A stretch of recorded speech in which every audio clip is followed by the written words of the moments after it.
추경 처리 불발.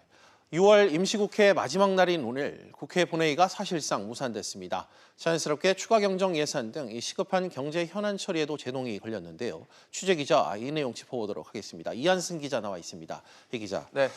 본회의는 이제 열리지 아직 않은 건가요? 네, 더불어민주당과 자유한국당 그리고 바른미래당 등 여야 교섭단체 3당 원내대표들이 오전에 이어 오후에도 협상을 이어갔지만 6월 임시국회 일정 합의에는 실패했습니다.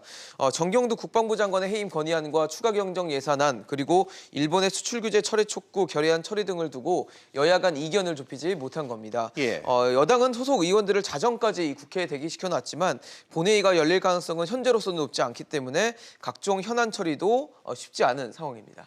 그렇군요.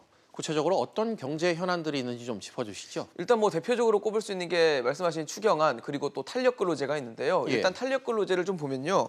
야당은 단위기간을 1년으로 확대하자는 건데 만약에 단위기간을 6개월 정도로 확대하는 논의를 하게 된 경우에는 하루에 8시간 넘게 일할 수 있게 하는 선택근로제 확대도 함께 논의해야 한다는 입장입니다. 반면 여당은 탄력근로제 단위기간을 6개월로 확대하는 안을 논의하되 선택근로제 논의는 힘들다는 입장이어서 야당과 충돌하고 있습니다. 또 추경안도 여야 간 이견이 큰 이슈입니다. 예. 야당은 정부 추경안을 총선용 추경이다라고 비판을 하면서 선심성 정책 예산은 걷어내고 재해 관련 추경만 받겠다는 입장인데요. 반면 여당은 선제적 경기 대응과 재난 복구에 쓸 6조 7천억 원 외에도 일본 경제 보복에 대응할 3천억 원을 추가해서 총 7조 원을 처리하자는 입장을 고수하고 있어서 이견을 보이고 있습니다.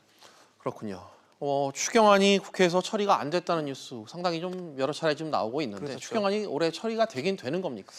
지금으로서 사실 미지수인데요. 말씀하신 그 추경안이 국회에 제출된 게 지난 4월 25일이었습니다. 그러니까 오늘까지로 따지면은 85일째 국회에 발이 묶여 있는 건데요. 네. 추경안 처리가 가장 오래 걸린 것은 김대중 정부 시절이었던 2000년 107일이고요. 그 다음이 이명박 정부 때인 2008년 91일입니다.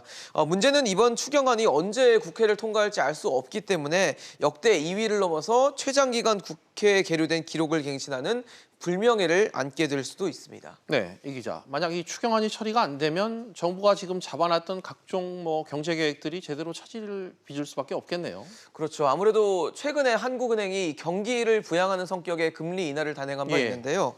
추경이 무산되면 그 효과가 반감될 수밖에 없습니다. 예. 정부는 올해 성장률을 2.4에서 2.5%로 제시해서 지금 보시는 것처럼 다른 대내 기관들보다는 조금은 낙관적인 전망을 하고 있는데요. 여기에는 추경안으로 인한 성장률 견인 효과인 0.1%포인트가 포함이 돼 있어서 추경안의 국회 통과가 지연이 될수록 성장률 견인 효과는 줄어들 수밖에 없습니다. 또 추경안이 늦어질수록 일본 규제 대응에 대한 업무도 차질을 빚을 수밖에 없다는 우려가 나오고 있습니다. 네, 이 기자 잘 들었습니다.